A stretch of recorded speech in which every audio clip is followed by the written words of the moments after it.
السلام علیکم۔ آج کی کہانی نانی کی دعاؤں کا اثر۔ یہ صحن خاموش تھا مگر سانس لیتا محسوس ہوتا تھا۔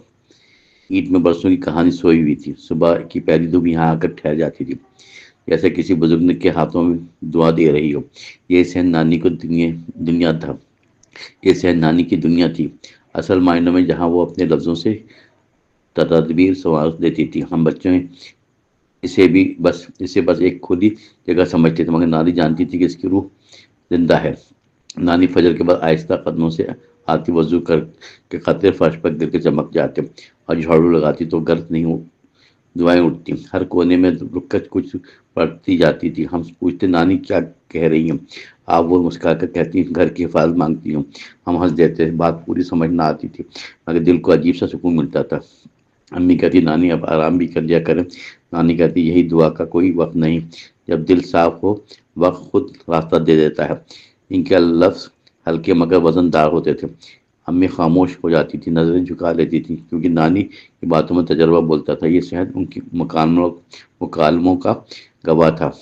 ہمیشہ دیواریں سنتی تھی، کہتی تھی کچھ نہیں۔ دوپہر میں نانی چارپائی بچھا لیتی تھی، صحن میں سہانے، تسبیح اور پاس مٹی کا پیالہ ہوا آتی جاتی تھی، اور پردے ہلتے رہتے تھے۔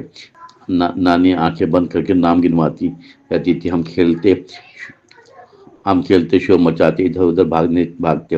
نانی کبھی ڈانٹتی نہیں تھی، بس دعا دیتی تھی کہ یہ ہنسی سلامت رہے۔ ہمیشہ صحن ہماری آوازوں سے جوان رہتا تھا۔ ایک دن اچانک ابا کا کاربٹ ڈوب گیا، گھر میں خاموشی اتر آئی۔ بوجھ بن کر امی کی آنکھیں اکثر بھیگنے لگتی تھی۔ تنہائی میں ابا دیر تک باہر بیٹھتے تھے، سوچوں میں۔ ہم بچوں کو کچھ سمجھ نہ آتا تھا، بس ماحول بدلنے کا احساس ہوتا ہے۔ اس دن نانی نے صحن میں چراغ جلایا اور دیر تک ہاتھ اٹھائے بیٹھی رہی۔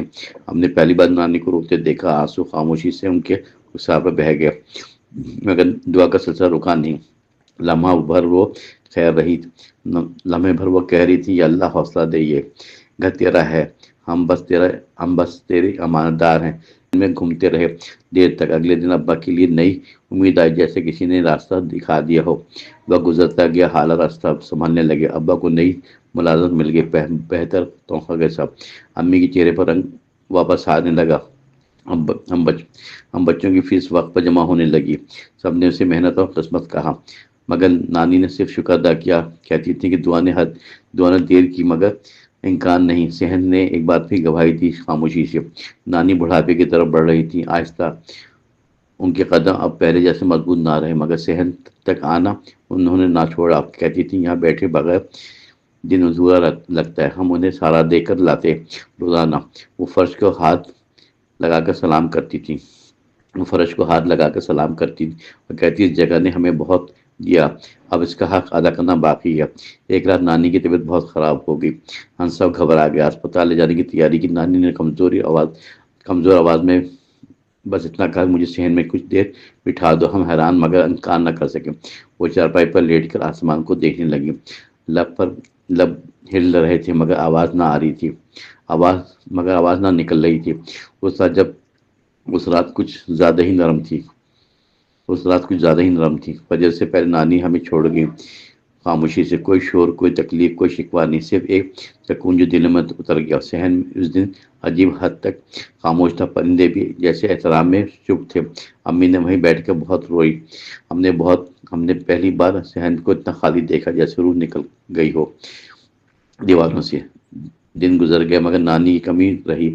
ہم بڑے ہو گئے، ہم دنیا میں الجھ گئے، مگر جب بھی مشکل آتی، صحن یاد آتا، نانی کی دعا کانوں میں گونجتی۔ میں اکثر آ کر اس جگہ بیٹھ جاتا جہاں نانی تسبیح گھمایا کرتی تھی۔ دل ہلکا ہوتا تھا، راستہ صاف دکھائی دیتا تھا۔ تب سمجھ آیا دعا کا اصل اثر یہ کہانی صرف نانی کی نہیں، دعا کی ہے، جو وقت سے آزاد ہو کر کام کرتی تھی۔ ایک صحن کی کئی کہانی سنبھالے کھڑا ہے۔ نانی کی دعاؤں کا اثر زندہ ہے۔